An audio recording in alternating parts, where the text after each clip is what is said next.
Sorry? How are you going with the unit, Graham? Yeah, okay. To tell you the truth, I haven't sort of done a lot in the last week or so because I've had the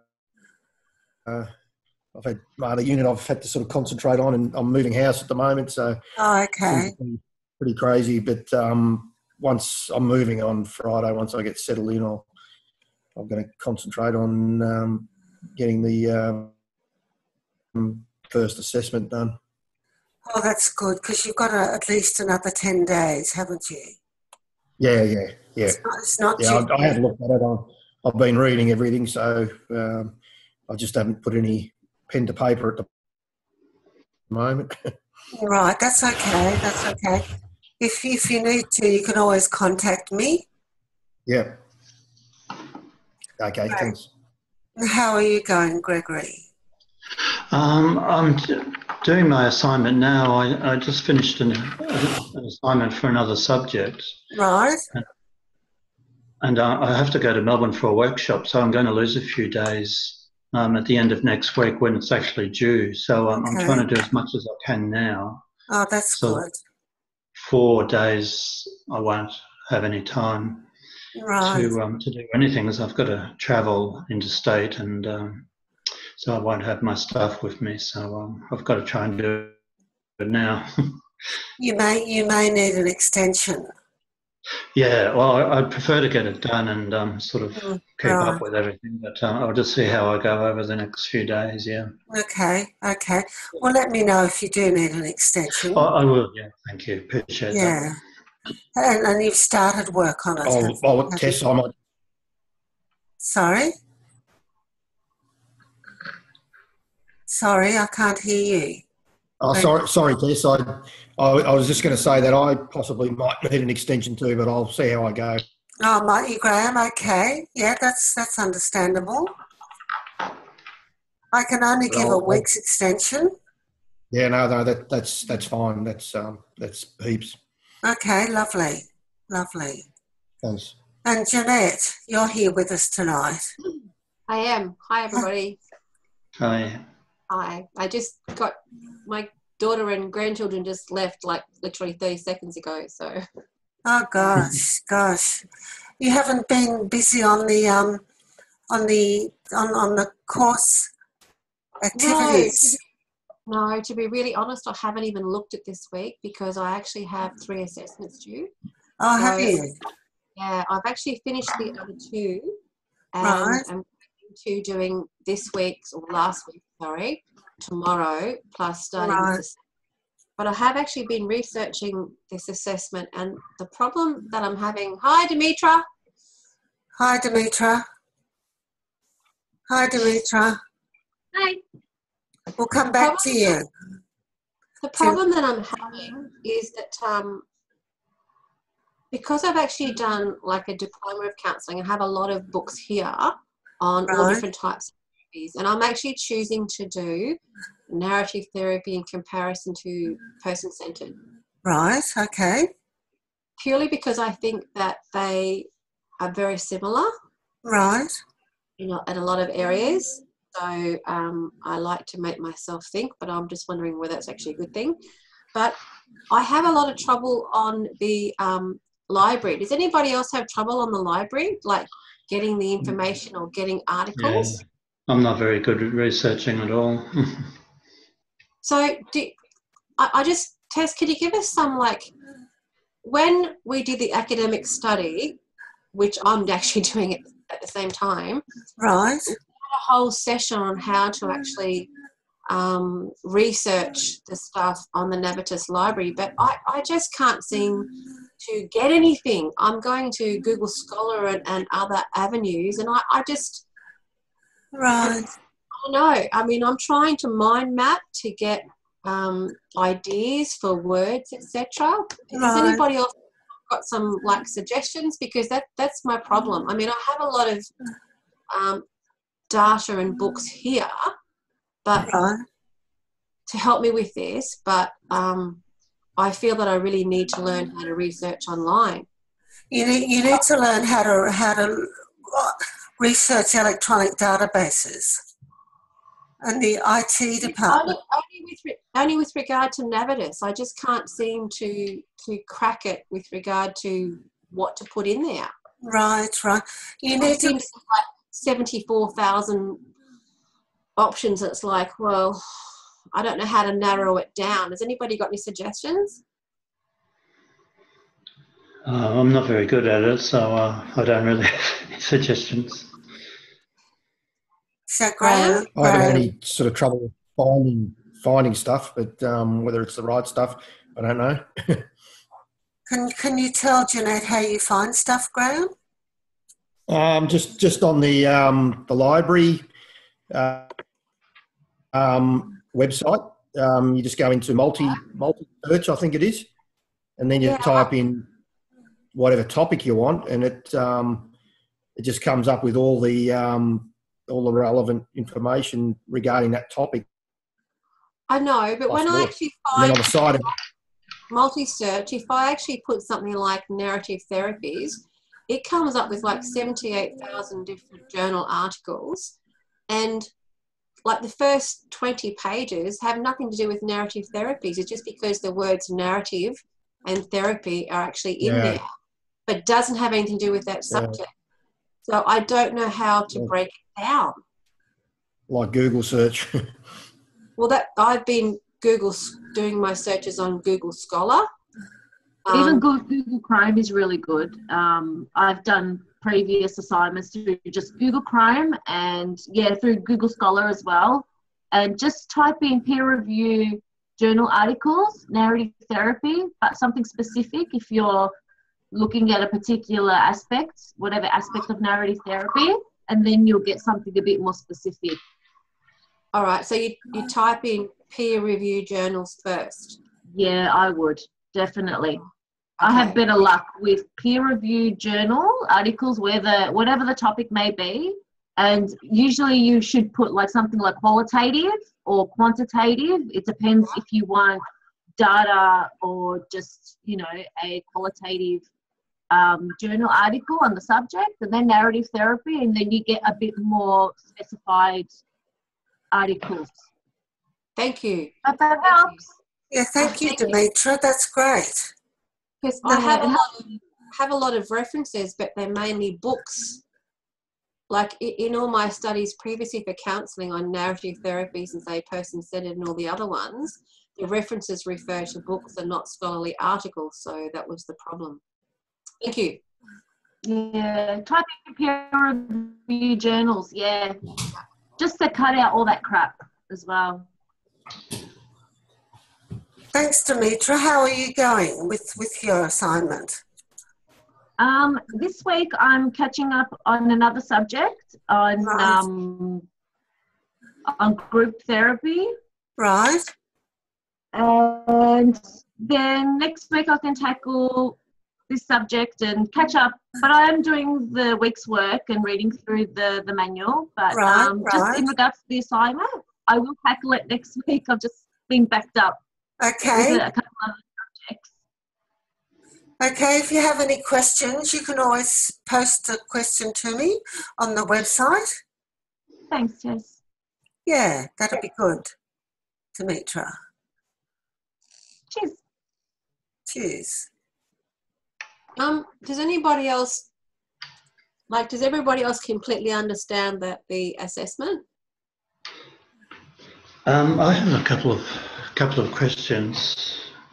If this is a good time, Tess. Yeah, this is fine, Graham. Well, my first question is, in the two therapies that I'm looking at, there's an awful lot of specific terms, for example, unfinished business, contact. So when I'm writing my answer, do I just assume that the reader is going to know what those things are? Yeah. Or do I have to explain it as I go? No, you don't need to explain it. Are you talking about Gestalt therapy? Yes, I am, yes. Not only Gestalt, but even in narrative therapy, there's a lot of unique terms to narrative therapy. Yeah. So if I just mention them, it's not a problem. No, that's fine, Graham. That's okay. That's good. My other question, sort of harks back to what we talked about last week. Right. So when I'm writing it up, I'm following the process that you've got written in the notes here. Right. But I still don't understand where you've got purpose, and you were talking about students were introduced to the idea of social constructivism. Right. So, but I don't see how that's related to the process, which is the role of the client and counsellors and so forth. So I'm just not quite seeing. I'm not quite seeing if that's just a general statement about the influence of social constructivism, or whether it's something we've got to address. Well, social constructivism is socially constructed lives. Yes. And so that needs but it's written in the purpose there. Like I've got the actual assignment in front of me. That's written in the purpose. Yeah. But I don't know if it's just background and we don't have to address it, or whether we have to specifically talk about it. No, you don't need to address it. Right. So I just don't see why it was put in. Well, it's just that social constructivism is behind narrative therapy. Yeah, understand that, yeah. How our lives are socially constructed in a background of culture, philosophy and politics. So it's important that you understand that, what social constructivism is. I don't see how it fits into the rest of the process unless you just kind of mention it in passing or something. Does anyone else have any ideas for Graham on social constructivism? Sorry, my understanding was that was just to give an introduction paragraph with regard to how it relates to narrative therapies, because it's an academic essay on narrative therapies. So you have to then actually make a statement of what narrative therapies are before you can actually then go into the rest of the questions, which is what the roles are of the client, the counsellor, the assumptions, etc. Yes, but I mean, there's lots of things in each one, and you know, when I said before about whether we have to explain every term that we come across, you know, it's just... I think, well, I don't know if this is right, Tess, but my understanding of it is that first paragraph, I've kind of lost my train of thought now, but just demonstrates the fact that you understand how narrative therapies came about with regard to the social construction of lives, etc., and then you can make that throughout the rest of it. Yeah, that's right, Jeanette. Yeah, that's right. To have one paragraph where you just give social constructivism as a background. Yeah, on what basically you're explaining how narrative theory came about and what it's about. Yeah. And then because you can't actually explain what the role of the client is or the role of the counsellor is, etc., unless you actually explain what narrative therapy is and how it came about. That's exactly, and how social constructivism was developed. Yeah. Yeah, that's good. Does that help, Greg? Yeah, does that help? Yeah, it helps a bit, but there's a lot of theory as a background to narrative therapy. Yeah. And I mean, I can't write about everything. You know, I understand to give a brief overview, but you can't sort of go into the theory, because I've started writing, and by the time you know, it's only a limit of 2,000 words, which is, you know, easily reached, because there's 5 bits of the process, but you have to discuss narrative and the other one as well. So you don't really have many words to play around with.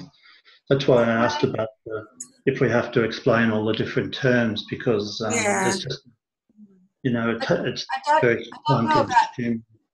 Greg, I don't know about anybody else, but it doesn't have to be a whole comprehensive about everything. You can just pick, this is my understanding anyway, so please tell me if I'm wrong, Tess, but it's just a salient point that you want to make about it. It just has to be one part of it. depends on your circumstance or what topic you're choosing to write about, and then you can base your narrative context around that story or that situation that you're discussing. Yeah, just in narrative therapy. So if you're talking about childhood, whatever, then you base your assignment around that, and then you talk about how narrative therapy can help this scenario, this situation, this client. Yeah. That's right, Demetra. Thank you. So you're basing the pros and cons between the two modalities around one situation or one scenario or one story. Yeah. That's how I'm taking the assignment. Yeah. I agree. I agree. It's just the one point or salient point you want to make and refer to it all the way along your assignment. I think you're I think you're thinking about it too deeply. I think you're going too far into it. It really is just a point about one, as Demetra said, in regards to one particular salient point. I'm not sure what don't you mean make it too by a salient point, though. So when you look at the some of the interventions, for instance, I mean, there's more than one. There's quite a few. Just pick one. Sorry? Just pick one. Look, really? If you can give us. I wanted to give a kind of a fuller answer. No, whether it's REBT, whether it's psychodynamic therapy, like one particular, whether it's Gestalt, just pick just one modality to compare and contrast against a case. So, you're going to complicate it too much if you go too deep. I think I've already committed myself to doing that, trying to get a fuller answer. It's easy to do. We should have talked about this. There is a lot of information. But Greg, the information. Greg, hang on. The information that you already have, Greg, it's not a waste of time because no, of course not. Your background, if you can just pick one of those points from there to talk about. Is that what you think, Tess, or do you think we need to discuss a few more than just one point of reference? No, one point of reference is fine, Greg. Okay. Okay, I can go with that.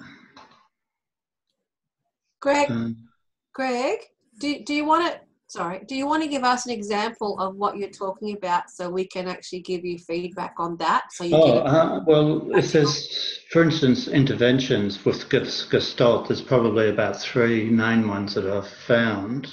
Right. And I just thought this is what the question was about, comparing it, narrative therapy. So you look at narrative therapy and that's got a couple of interventions, and then you compare it to Gestalt where there might be 3, and, just do that sort of thing. So because it's all written in the plural, it's all sort of similarities and differences. So I just kind of assumed, it wasn't just one, it was kind of a few. So that's the sort of thing I've been doing. So in Gestalt, they've got that, that 2-chair thing that they do. Yeah. And there's a couple other things like that, which didn't take long to write them out, but I just thought it was all, because everything's written in plural. I just thought you wanted kind of a range of things, not just one. So, right. So in interventions, I can just compare the 2-chair to an intervention in narrative. Yeah, that's right, Greg. You can. In the narrative, I was struggling to find an actual intervention. Like, I know about the whole storytelling. Right. That doesn't seem like it's an intervention. It just seems like that's the process. What about externalizing? That's an intervention. Yeah, but that's part of their process. It's process. That's true. That's just what they do. Yeah, you're right, And coming Greg. up with an alternative story is Yeah. that an intervention as well, do you think? It is. Yeah, that's an intervention, alternative stories. All right, I understand, yeah. Yeah. Okay. The alternative story is also about change and assumptions about change, which you need to address in your essay. Right. Well, assumptions about change, yeah. Yeah. Yeah. Assumptions Well, that was about... another thing where I found quite a few different assumptions. Oh, anyway, did you? Oh, that sounds okay. All right. Well, I guess I'll just sort of bumble my way through. Maybe I should chuck it into a table like it says somewhere and just kind of do it briefly rather than full sentences. Yeah, the comparison can be done through a table. Yeah. Okay, I'll have another think about it. Okay. Let me guess, Greg, you have a very analytical personality? An analytical one? Yes. Yeah. Yeah. Well, a lot of blokes are like that. Oh, Greg, that's funny. I'm enjoying it though. I'm not complaining. I'm actually enjoying it. So, oh, that's good. That's good. I'm yeah. looking forward to marking your assignments. Yes. Well, I'm not sure about that. Of course you are. but you've decided to compare narrative with Gestalt. Yes, that's right. Yeah. Yeah, that should be good. Yeah, I came across a couple of videos through the school, which one of them I really liked, the Gestalt one. Right. The other one was very confrontational. I didn't like that one so much. Oh, okay. But they were interesting. But boy, there's so many skills involved in it that I know. I imagine it would take years to become proficient at it. And I think narrative's a little bit like that as well. That's right. Both of them take a while to get proficient in them. Yeah. Narrative's only been around since the 1980s. That's right, yeah. It's a fairly new therapy. Whereas Gestalt goes back to the 1950s. 1949. 1949. Thanks, Jeanette. Sorry. Well, both of those don't have a lot of evidence about the effectiveness, I noticed, so I haven't got to that part of the question yet. I think there's more effectiveness for Gestalt than narrative. Is there? Okay. I think so, yeah. There's not a lot of evidence of effectiveness of narrative therapy. Is that what you found as well? Yeah, I think it's partly due to the unstructured nature, like you just you don't go in with preconceived ideas and... Yeah, that's right. It's I like the sort of the freedom around that and working it out as you go. It's not a really structured thing, but that's not a criticism. I think it's a really good part of narrative that I enjoy. I don't know what anyone else thinks. Yeah, what do the rest of you think? Definitely.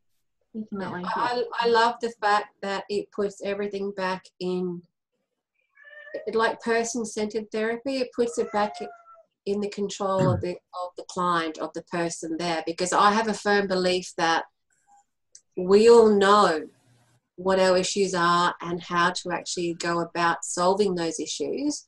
It's just being allowed to be in a very trusting space to be able to work through that and have guidance to work through that. So I actually quite like person-centered and narrative, and I love that fact. I love that.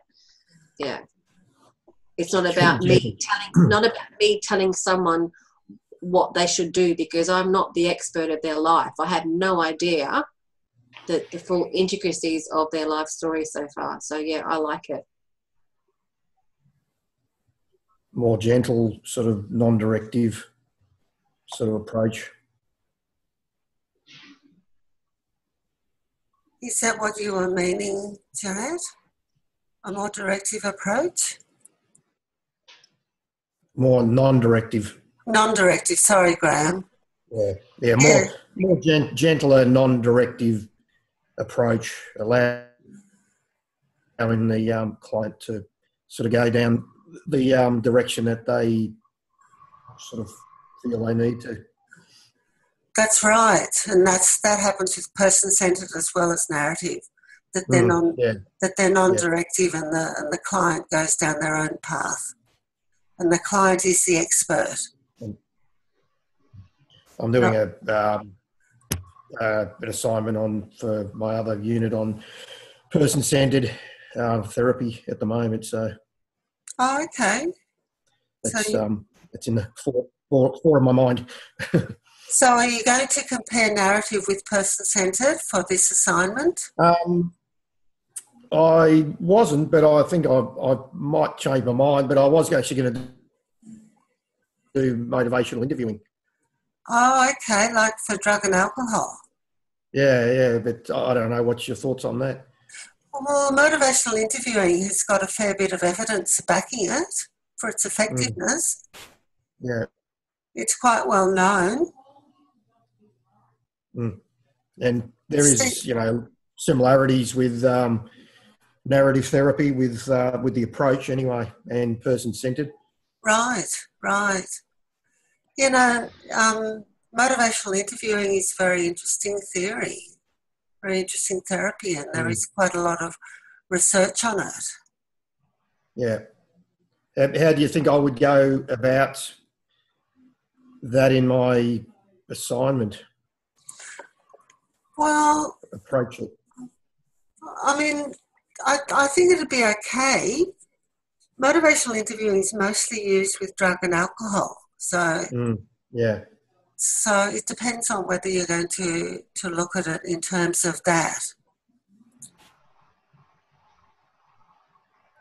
Yeah, well, I can do. I mean, it's that's what I'm sort of more used to because of my, experience. But okay. Yeah. That's where I've worked, and I still do work. So so you're working as a counsellor at using motivational interviewing. Yeah. That's one of the and I teach as well. I teach the drug and alcohol course at TAPE.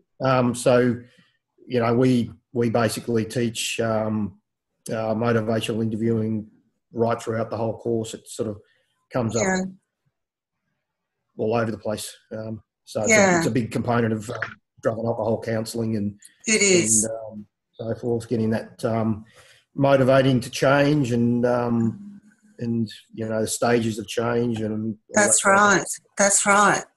That'd be really good, Graham. So would I just pick a component of motivational interviewing, or do I have to sort of cover the whole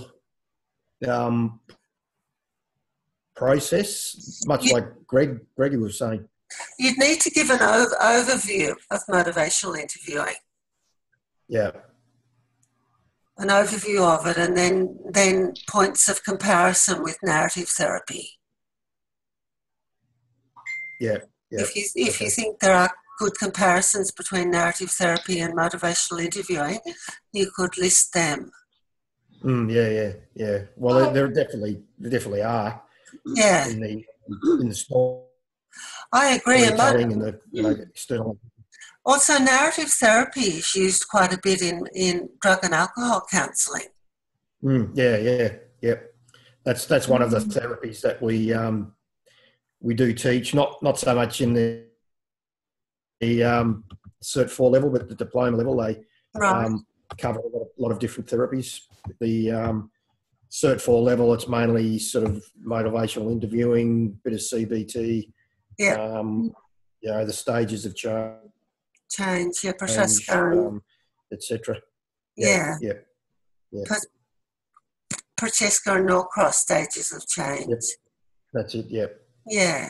No, that's that. No, you could do that, Graham. That would be really good. Okay. So just as a question for Graham then, so you know how we talked about the fact that the first paragraph would be about the social structure of lives and all that kind of stuff. Could he then add a second paragraph explaining motivational interviewing and then go into his roles? I think so. What do you think, Graham? Yeah. So, Jeanette, you can you just explain that again? Well, you know how we were talking about, I've got to go back to my notes, sorry. You know how we were talking about that the first introductory paragraph was about understanding the influence of social constructionism on the development of narrative therapies, right?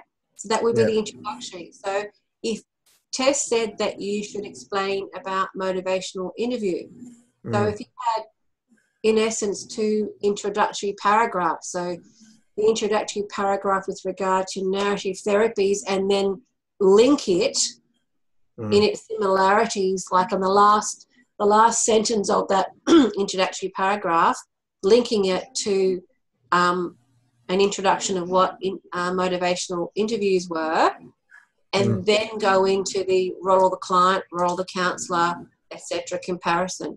Yeah, that makes sense. Tess? Yeah, Jeanette, you're talking about the structure of the essay. Yes. And yes. And that the first paragraph should be on the effects of social constructivism, and the second paragraph should be on an overview of motivational interviewing. Yeah. Yes, but linking the two. So linking the two together. Yeah. You know how you link the paragraphs together? Yeah. It could be sort of like together. Two intros, but sort of in a sense one. Yeah. Tess, does that make sense? Is that allowable? No, that sounds good, Jeanette. Yeah, that does make sense and is allowable. Yeah. Yeah, no, good. And then you go into the role of the client and the role of the counsellor and assumptions about change and comparing the 2 therapies. Yeah. It depends on your assignment. It depends on the subject. It depends on the modalities chosen and the way you write. So however you write your assignment, it's fine. I would write my assignment a bit differently. Would you? So the structure of your assignment, Demetra, wouldn't follow what we've been talking about. It depends on it depends on the topics. It depends on what you choose, and it depends on the actual case of the story that you're surrounding these modalities around. It just depends. Okay. And then you structure it to, I mean, of course, you're going to have your introduction, and you're going to have whether you put them in points and titles, or whether you structure it all in one, essay. It just depends on the way you write your assignment. How you want to portray it, I suppose. Is it yes, no? Yeah, that's a reflective essay? No, it's academic. It's an academic essay. Yeah. So, Demetra, so is it Demetra? Yeah. Demetra. Yeah. Can you actually give me like an example so I can just...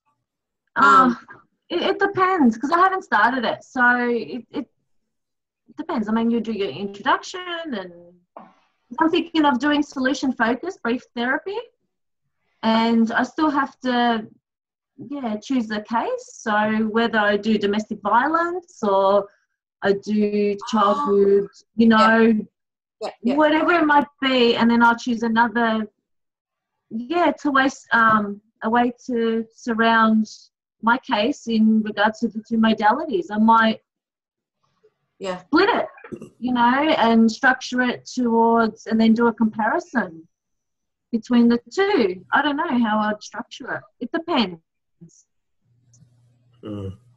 Tess? Structure is individual. How you structure your essay depends on you yourself. Can we use headings? You can use headings. Yep. Okay. That's good. Yeah. I have personally, sorry, am I on there? Yep. Personally, for me, I've just found it very difficult in the last 2 weeks, because I have 3 different subjects, and what I'm finding, Demetra, is that each educator is wanting it a different way. But when I speak to students, it's tough. yeah. So how do you deal with that? Because when I speak to student services, they say, look, this is what we recommend, but you have to go with what your educator is actually guiding you to do, because that is the way they want it structured.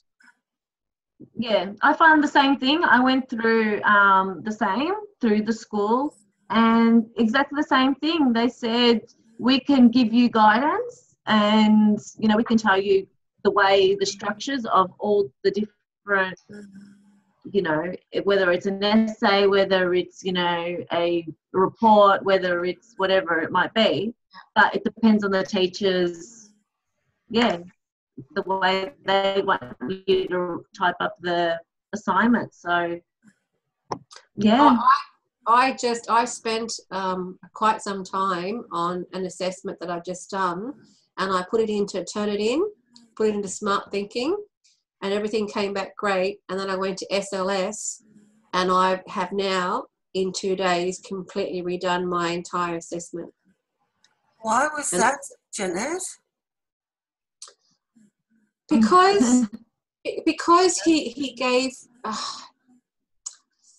I'm not quite sure how to put it. I think that the educator that I have in that particular course, what you actually say in the unit summary of what we actually want was different to what that person then posted about what they wanted.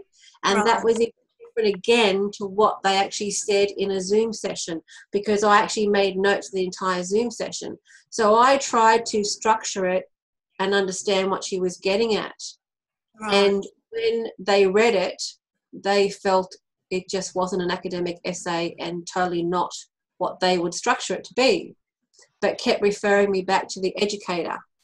So in the end, I just critically analysed the whole bit and went, you know what? I'm going to do it as an academic essay, still putting in the points that this educator wants, but probably not in the manner that she wants. So I don't know how it's going to go. So I've actually I've completely redone it. Right. What's SLS? SLS is student learning services. You can actually. Oh, okay. Yeah. I've used one of them in the past. I can't remember what it is, where I sent my essay in and got feedback on and suggestions on sort of what to do with it and how to improve it, and good or bad. That's not SLS. SLS is purely about structure and referencing. Smart Thinking is when you send it to a tutor in America, and you ask them to look at 2 certain points within your essay, and they will give you feedback on that. No, this is someone as a part of the college. Yeah. Okay. Yeah. So you just send it into I think their I can't remember which department. I think it's the student learning services. The academic could be yeah. It was quite useful. Yeah, I have found them to be more useful than the other areas. Demetra, what do you say? Because I know you've done this before. Because what's happened with me last term, I'm repeating a subject due to the fact the same thing happened with me. I went through student services and they told me to structure it a particular way, and the teacher didn't like it that way, and on my first assignment she failed me. So I'm redoing it this term, and I got very good grades, and I didn't change my structure. And the teacher I've got this term is amazing, down to earth, my work was great. It wasn't that, it was just she was just stuck on structure, and she was just rude, and and she failed me on my first assignment. So I just failed that subject, and I'm redoing it. So, and this teacher is earth and incredible, and it just goes to show that every teacher is different. We just have to go with the flow and hope for the best. Absolutely. Please be kind to With you, Demetra and Jeanette, I'm very much guided by the marking criteria. I'll mark your assignments according to the marking criteria. So if you follow the marking criteria, you'll be right. Yep. Yeah. I have to say, guys, and I'm not skiting. I mean, my first assessment, I got 100% high distinction. And then this next one, because it was my first one, this is my second one that I'm doing right now, that I redid all over. And when I spoke to SLS, I was knocked off my little pedestal, which I tried not to be prideful about, but I was knocked right off and thought, oh my gosh, I've got this all wrong. And it just made me think about the whole bit. And I've taken it as a positive, because one of my characteristic strengths is actually critical thinking and judgment. So I just took it all on board and just restructured everything and thought about it, and I think I've got it right. So, I'm hoping to have it right. Sounds good, Jeanette. Yeah. Look, a little bit of, critical, not being harsh. It was just harsh what I received from this teacher. So a little bit of criticism is good, gets us thinking and, to better our work. But when it's a bit harsh. It sounds like it was very harsh what happened to you, Demetra. Very harsh. I think it sounds like it was really very harsh. Yeah. And the fact is that when you redid it, you did better. Oh, yeah. One of the units I did last term. Right. Sorry. Go for it. I can't remember whether it was positive psychology, I can't remember now, or developmental, excuse me, but they gave us a structure, how they wanted the assessment structured, and it was all down in writing. It was a part of the assessment criteria that sent out. So that was quite useful. Right, that's good, Graham.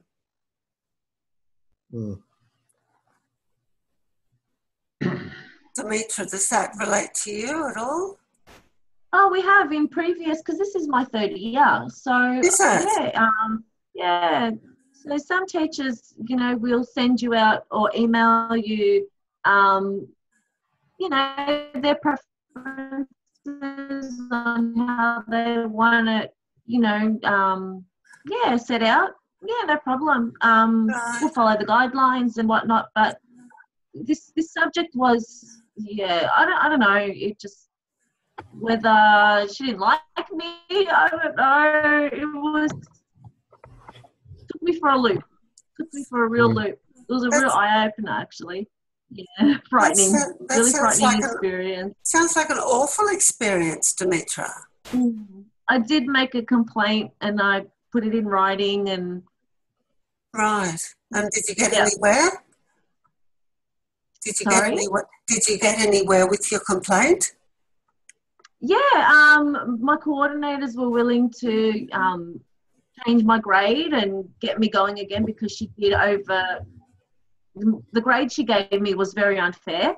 Right. But I said I don't want to be taught under her because, yeah, I'd rather do the subject all over again with a different teacher, and I'm so glad I did. Right. I'm compromising $6,000 but it's worth it. Right. That's how much this teacher's cost me. Right. Gee, what an experience. Is that teacher still there? Yeah, she is. Yeah, she is there. What unit was it? I know. Maybe I should because honestly, she's online. But no, I shouldn't. No, I shouldn't. It wasn't positive psychology, was it? No, it wasn't. I actually had a very good experience with positive psychology. My teacher was fantastic. Yeah, no, she was good. Sounds like it might be negative psychology. Sorry, Greg? I was just saying it sounds like it might have been negative psychology.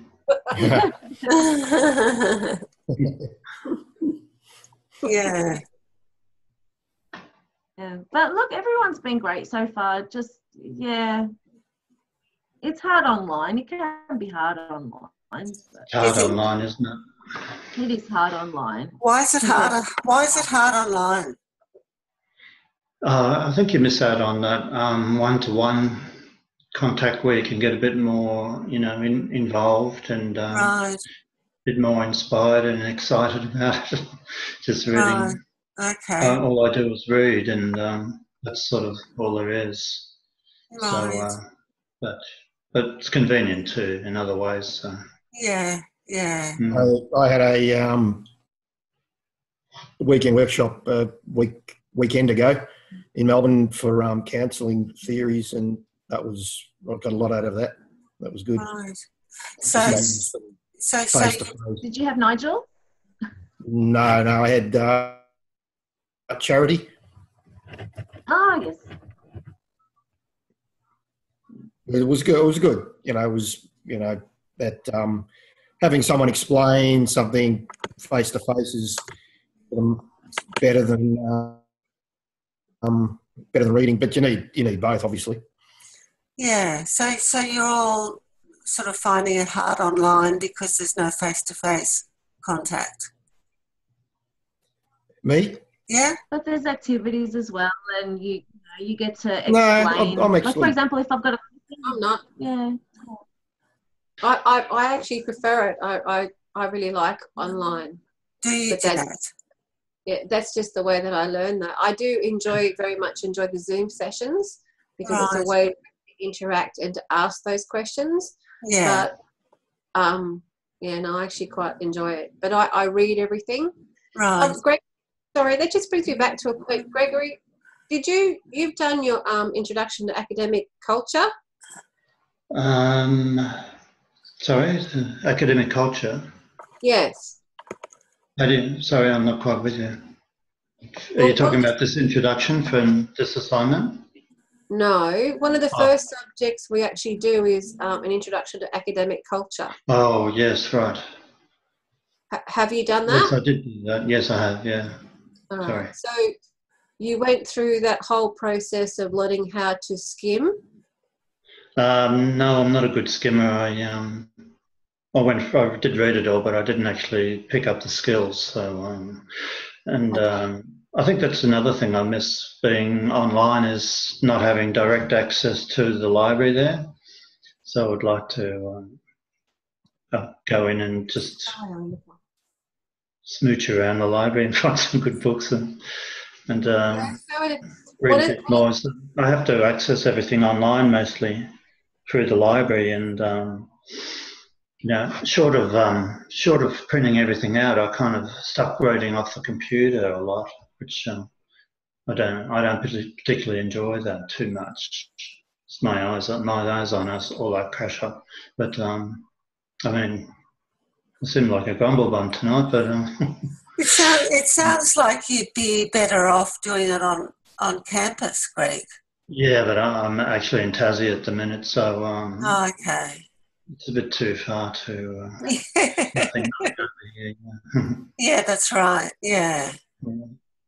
Demetra, Yes, I don't know whether I'm right here. Well, the thing that I actually got out of that first course was that when you read anything academically, if you read the first sentence and the last sentence, you've got the gist of what's in that paragraph. Well, maybe, not necessarily. Oh, yeah, by skimming, you can skim. You need to read a bit more. A bit more? Yeah, like the introduction and the conclusion, then you can get a lot more. Yeah. Well, all I'm thinking of is... There's a lot in the middle that you're missing out on there. Yeah, of course, of course. Yeah, of course, definitely. But when you're actually researching, Gregory, to actually see what you want to put in your essays, rather than reading the whole lot, if you learn how to skim, which is either the introduction or the synopsis or the conclusion, it actually gives you an idea of whether it's actually relative to the point that you're trying to investigate or research. Well, I felt a little bit like you. I find it a bit frustrating because I get tens of thousands of things coming up, and even when I put keywords in, I know, scripter, it doesn't really do it strictly, and I don't know why that is. But I took your point before. I do find that going to e-journals is probably the easiest way to do it. Demetra, were you talking about e-journals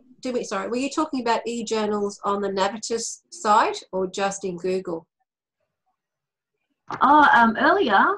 Well, yeah, if you want to go through Navitas, but also to Google Chrome, like you can get some really good peer-reviewed journals on Google Chrome, or even just your normal internet, Safari, if you're on Safari, or if you're on, normal internet. Try Google Chrome. They're really good too. That sounds good. Peer-reviewed journals, whether you go qualitative or quantitative, you just get more of either a scientific analysis or more of just a generalized analysis on a topic. But also, Tess, can I ask you a question? Yeah. Do you have a workshop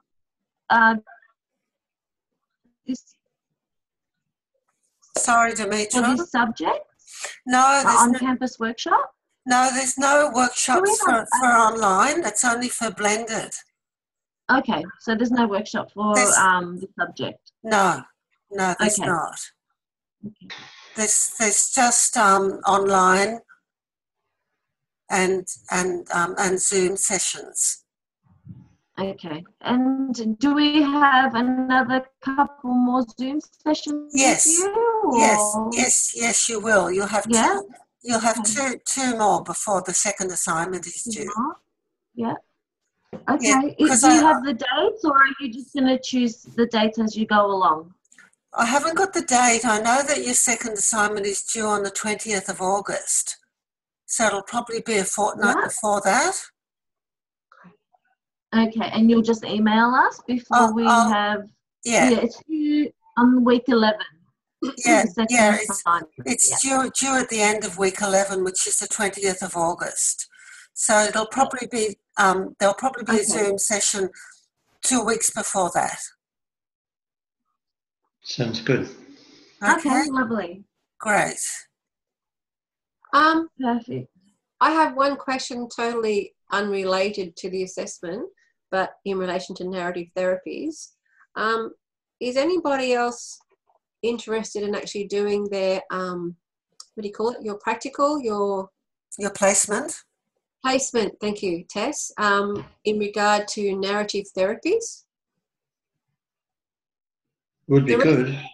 The reason I ask is because I'm thinking of doing it like, to me it's next year, which is the third year.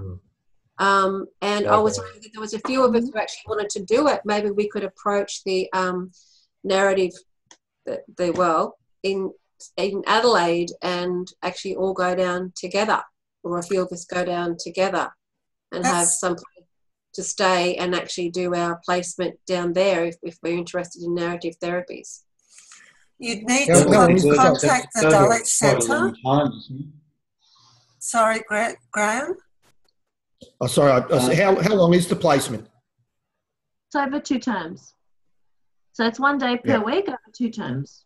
Okay, but you can, if you actually go to them and actually organise to have it in one hit. You don't have to do it 1 day a week. You can actually do it for 2 or 3 or 4 weeks at a time. That might be a bit difficult for me because that's what I'm hoping for. Working 4 days a week. Yeah.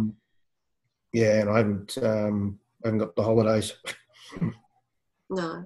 I was just a thought, that's all, because it's something that I'm actually considering doing. No, that's good. I very much enjoy narrative therapies, and I thought if I go down there for 2 weeks, if a few of us actually go down and share a unit or something, we can actually, enhance the experience between all of us, that's all. The Dulwich Centre is really good and well worth visiting. So if you could do your placement. I'd be interested in looking at it anyway. Greg? Yeah, it sounds interesting to me. Why don't we go to the place in New Zealand? That'd be even better. Location. Your shout. It's probably closer to Tassie.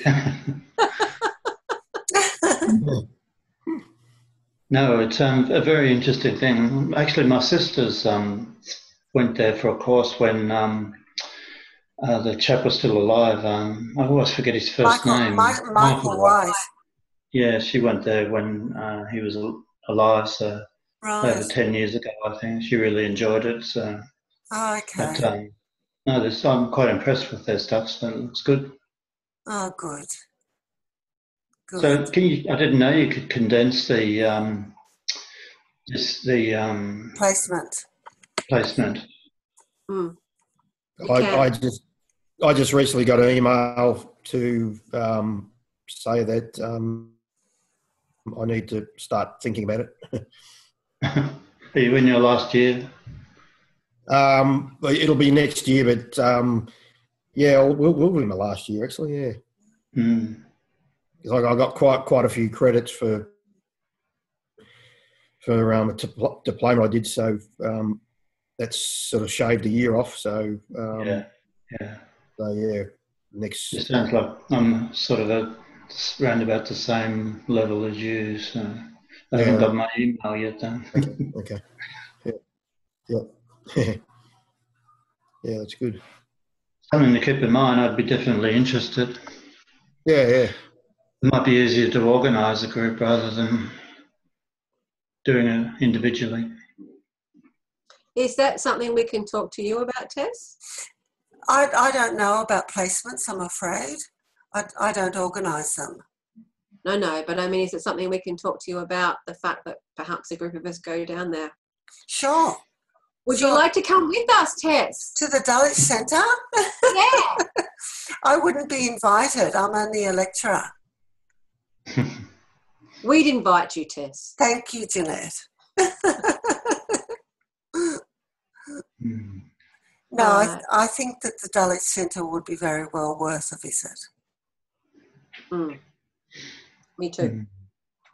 Yeah. All right. I'm going to sign off now because I've actually been up since 3 o'clock. Oh, gosh. I've got to get up at 3:30 tomorrow morning, so... Oh, gosh.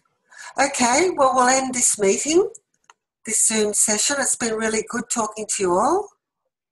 Yeah, thanks, Tess. Thanks, everybody. That's a pleasure, Greg. Thanks, Tess and everybody. It's been good. Thank you, Graham, and thank you, Greg, and thank you, Jeanette and Demetra. No worries. Thank you. Thanks, guys. Have a great night. Till next time. Thank you. Bye-bye. Bye-bye. Bye-bye.